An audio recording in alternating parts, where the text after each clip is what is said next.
Bismillahirrahmanirrahim. Assalamualaikum warahmatullahi wabarakatuh. Alhamdulillahilladzi an'ama alaina bi ni'matil imani wal islam wassalatu wassalamu ala sayyidina Muhammadin wa ala alihi wa sahbihi ajma'in amma ba'd. Apa kabar Anda sekalian? Semoga semuanya sehat walafiat. Amin ya rabbal alamin. Insyaallah hari ini kita akan melanjutkan pelajaran kita yang telah kita pelajari pekan lalu, yakni terkait dengan i'tikaf. Mari kita mengawali dengan bersama-sama membaca doa. Bismillahirrahmanirrahim. Rabbi zidna ilman warzuqna fahman. Rabbi shrah li sadri wa yassir li amri wahlul 'uqdatam min lisani yafqahu qawli. Amin ya rabbal alamin. Mari kita masuk materi kita hari ini. Ya, sebelumnya telah kita pelajari pengertian dalil, rukun dan syarat dari pelaksanaan i'tikaf. Hari ini kita akan belajar tentang hal-hal yang membatalkan i'tikaf. Apa saja yang dapat membatalkan i'tikaf? Yang pertama adalah berhubungan suami istri. Jadi telah kita pelajari juga sebelumnya bahwa salah satu syarat untuk melaksanakan i'tikaf itu adalah dalam keadaan suci dari hadas. Yang kedua adalah keluarnya sperma, baik disengaja maupun tidak disengaja. Dikarenakan setelah keluarnya sperma itu membuat seseorang berhadas, ya, sehingga otomatis orang yang mengeluarkan sperma, baik sengaja maupun tidak, maka seketika itu i'tikaf yang dilakukannya itu batal. Kemudian mabuk yang disengaja, ya, orang yang mabuk muntah-muntah dengan kesengajaan, maka i'tikafnya batal. Kemudian murtad atau keluar dari agama Islam. Orang yang keluar dari agama Islam otomatis tidak ada ibadah i'tikaf lagi pada dirinya karena telah dia keluarkan dirinya dari Islam.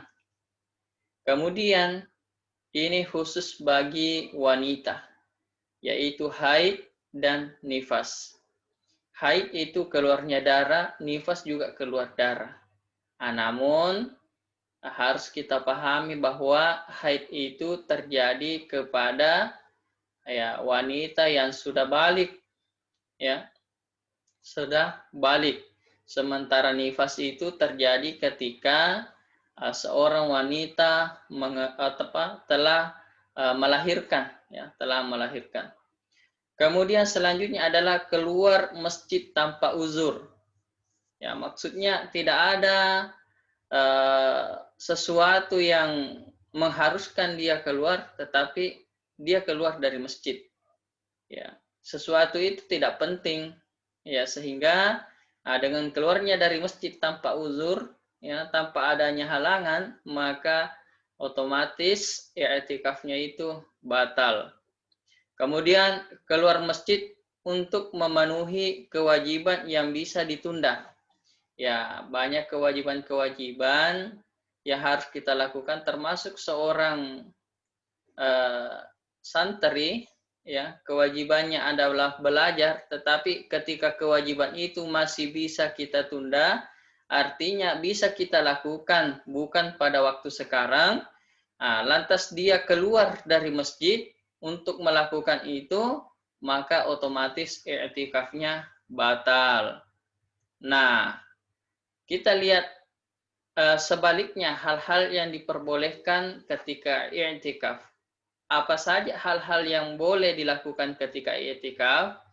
Yang pertama adalah keluar masjid, ya, keluar masjid untuk keperluan yang tidak bisa ditunda.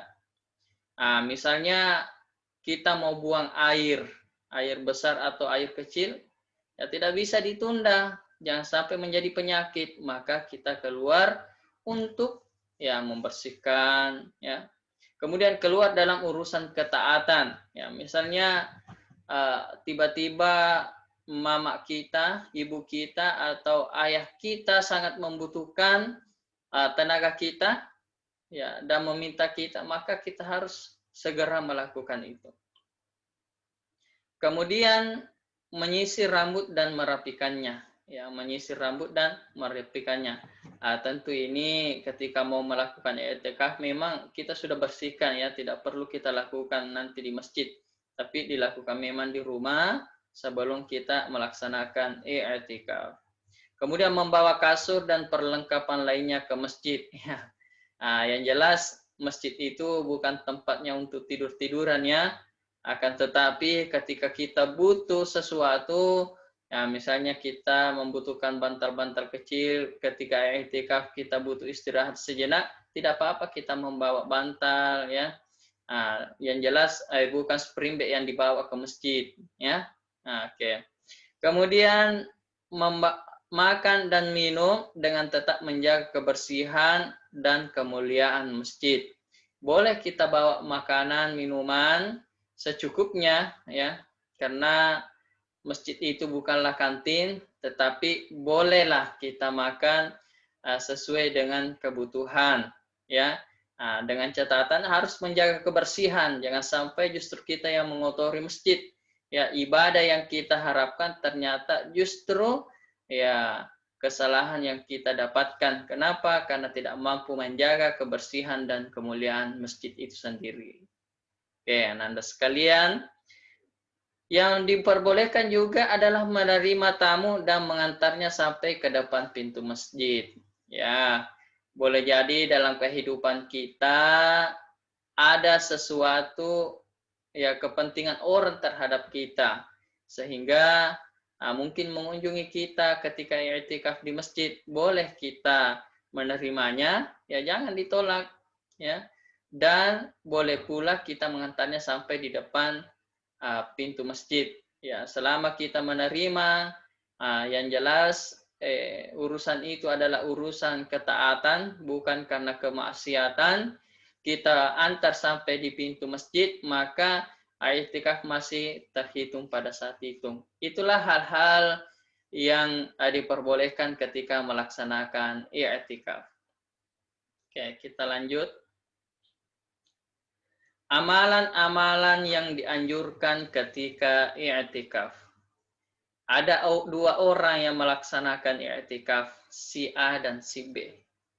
Ternyata mereka mendapatkan pahala yang berbeda. Kenapa berbeda? Salah satu penyebabnya adalah si A melakukan amalan ya yang dianjurkan pada saat i'tikaf, sementara si B tidak melakukan atau hanya sedikit melakukan amalan itu. Apa saja amalan-amalan supaya i'tikaf kita mendapatkan pahala yang sempurna, pahala yang baik, yang banyak? Kita lihat. Yang pertama adalah sholat. Memperbanyak sholat amat dianjurkan. Kenapa? Karena sholat itu merupakan ibadah yang paling utama. Boleh kita buktikan dalam kehidupan sehari-hari, tak ada sedikit pun kesempatan untuk tidak melaksanakan sholat, baik yang tinggal di rumah maupun dalam perjalanan, yang sibuk, yang tidak ada pekerjaan, yang sakit, yang sehat, kaya, miskin, semuanya wajib melakukan sholat. Dan mendapatkan pahala yang besar. Ya, orang yang melaksanakan sholat itu akan mendapatkan pahala yang besar. Nah, inilah amalan yang kita harus lakukan ketika melaksanakan i'tikaf, memperbanyak sholat, tahiyat masjid, salat tobat, ya, atau salat, ya banyak sekali salat-salat sunnah lainnya. Kemudian yang kedua adalah memperbanyak bacaan Al-Quran. Sekali lagi i'tikaf itu bukan diam saja di masjid, tetapi harus dibarengi dengan ibadah-ibadah, amalan-amalan yang ditunjukkan oleh Rasulullah. Salah satunya adalah memperbanyak bacaan Al-Quran. Kenapa? Karena membaca Al-Quran itu hati akan menjadi tenang dan jiwa menjadi tenteram. Pahalanya sangat banyak ya, dan sangat murah meriah, tidak perlu mengeluarkan banyak materi uang. Cukup kita baca insya Allah setiap ayat-ayat, setiap huruf-huruf dalam Al-Quran itu akan menjadi ladang pahala bagi kita. Dan orang yang membaca Al-Quran mendapat jaminan untuk mendapatkan syafaat di akhirat kelak. Ya, Al-Quran itulah nanti akan memberikan syafaatnya kepada siapa yang membacanya di dunia ini. Maka darinya itu, ananda sekalian, mari kita memperbanyak bacaan-bacaan Al-Quran kita. Semoga kita tergolong orang-orang yang akan mendapatkan syafaat Al-Quran di akhirat kelak. Amin ya rabbal alamin. Yang ketiga adalah berzikir. Ya. Memperbanyak zikir dianjurkan saat beriktikaf. Misalnya zikirnya kita tasbih, subhanallah, tahmid, alhamdulillah, takbir, Allahu akbar. Kemudian istighfar, astagfirullah. Memperbanyak tasbih, memperbanyak tahmid, takbir, istighfar. Subhanallah walhamdulillah wa la ilaha illallah wallahu akbar la haula wa la quwata illa billahil aliyul azim. Memperbanyak sambil mengingat kepada Allah, insya Allah kita akan mendapatkan ketenangan batin. Kemudian bersalawat. Amalan yang dianjurkan saat beriktikaf adalah memperbanyak salawat. Bersalawat menjadi salah satu sebab turunnya rahmat Allah Subhanahu wa ta'ala. Ya, maka perbanyaklah salawat agar semakin cinta kepada Rasulullah. Karena orang yang cinta kepada Rasulullah, Rasulullah akan bersamanya nanti masuk ke dalam syurga. Amin. Ya rabbal alamin. Itulah 4 hal ya, dalam melakukan i'tikaf. Ya, kemudian mengurangi hubungan, ya. Mengurangi hubungan dengan orang lain, ya, dalam melaksanakan i'tikaf. Ya, kadang-kadang ada orang yang tetap aktif, tetap sibuk, ya, meladeni orang lain, ya. Padahal pada saat i'tikaf itu kita dianjurkan untuk mengurangi atau membatasi membatasi hubungan-hubungan dengan orang lain. Untuk apa? Agar ibadah yang kita lakukan itu fokus, ya, sehingga tentu amalannya akan pahalanya akan lebih banyak juga. Oke, ananda sekalian, mari cari tahu. Ini sebuah tugas untuk mencari tahu. Apa yang mau ditahu? Berdasarkan penelitian para ahli, ya, ternyata i'tikaf sangat bermanfaat bagi kesehatan. Mengapa bisa demikian? Kamu penasaran bukan? Nah, kamu dapat mencari informasi terkait dengan penelitian tersebut dengan membaca buku-buku di perpustakaan, atau melalui internet, atau bertanya kepada orang yang ahli di bidangnya. Jadi silakan dicari informasinya, cari tahu. Setelah tahu, silahkan diketik, ya, atau ditulis di buku latihan. Setelah itu, difoto dan dikirim ke WA saya. Oke, itulah tugas hari ini tentang mari cari tahu terkait dengan i'tikaf dikaitkan dengan kesehatan. Nah, setelah kita banyak mempelajari tentang ketentuan-ketentuan daripada i'tikaf, mari kita lihat apa hikmah yang dilakukan, apa hikmah yang kita dapat jika melakukan ibadah i'tikaf. Yang pertama adalah menghidupkan hati. Menghidupkan kembali hati, selalu melaksanakan ketaatan dan ibadah kepada Allah Subhanahu wa ta'ala. Orang yang mati hatinya, maka dia sulit melakukan ibadah. Salah satunya sholat. Tidak mau melakukan sholat. Tetapi orang yang hatinya hidup, maka tidaklah tenang rasanya ketika dia belum melaksanakan sholat. Tidaklah tenang hatinya ketika melakukan perbuatan maksiat. Kenapa? Dikarenakan di dalam hatinya telah dihidupkan oleh Allah Subhanahu wa ta'ala. Yang kedua adalah ternyata i'tikaf dapat meningkatkan daya tahan tubuh.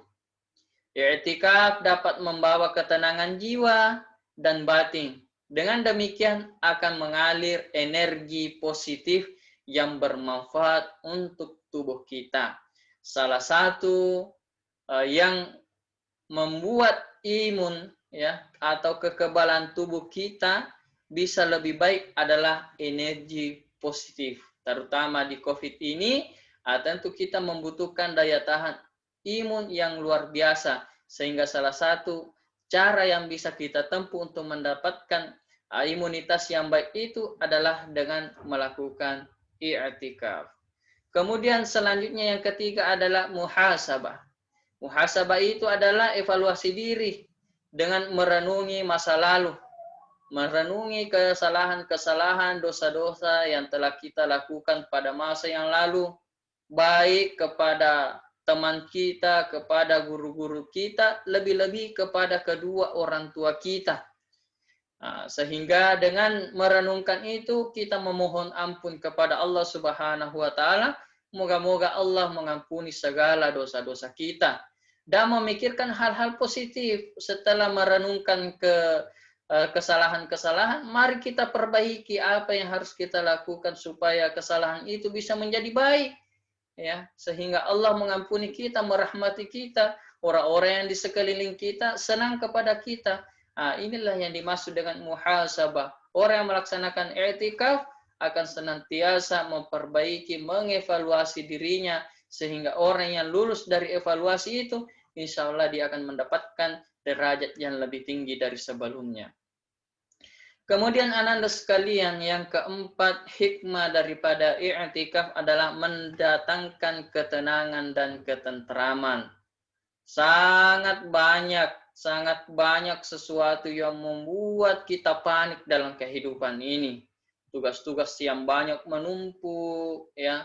Kemudian sosialisasi interaksi kita dengan teman-teman, sehingga banyak sekali yang membuat kita sibuk dengan itu.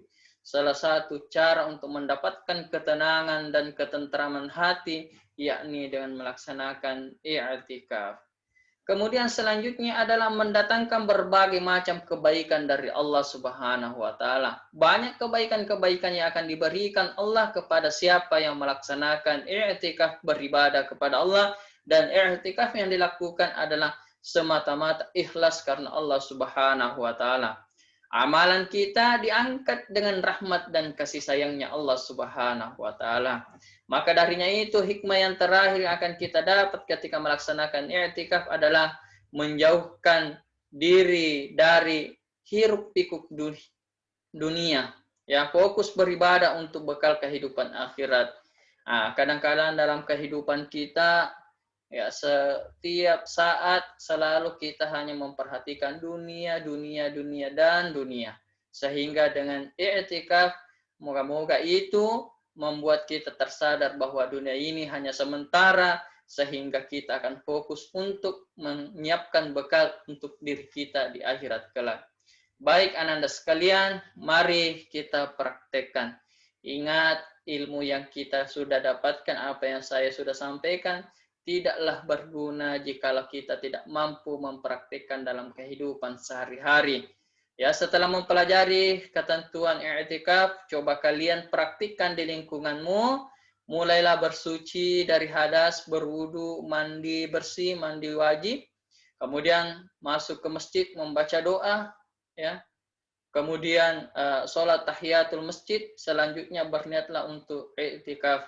Ananda yang mampu melakukan agar dibuktikan dengan dokumentasi, ya, dan dikirim ke WA pribadi saya, insya Allah itu akan menjadi salah satu penilaian tersendiri pada mata pelajaran saya, yakni fikih. Ananda sekalian, saya kira demikianlah materi tentang i'tikaf. Syukran kasiran, ya, terima kasih banyak atas segala perhatian. Mulai pekan yang lalu kita telah mempelajari tentang i'tikaf. Semoga bisa menambah wawasan kita, pengetahuan kita, sehingga dengan demikian amalan kita semakin bertambah dan kita akan mendapatkan orang-orang yang terbaik, yakni orang yang belajar agama Allah Subhanahu wa Ta'ala. Demikianlah, semoga hari-harimu menjadi hari yang baik, hari yang bahagia, jaga kesehatan, ya, tetap berolahraga dengan teratur, ibadah mohon supaya senantiasa ditingkatkan dan ditingkatkan lagi. Lebih dan kurangnya mohon dimaafkan. Wabillahi taufiq wassalamulaikum warahmatullahi wabarakatuh.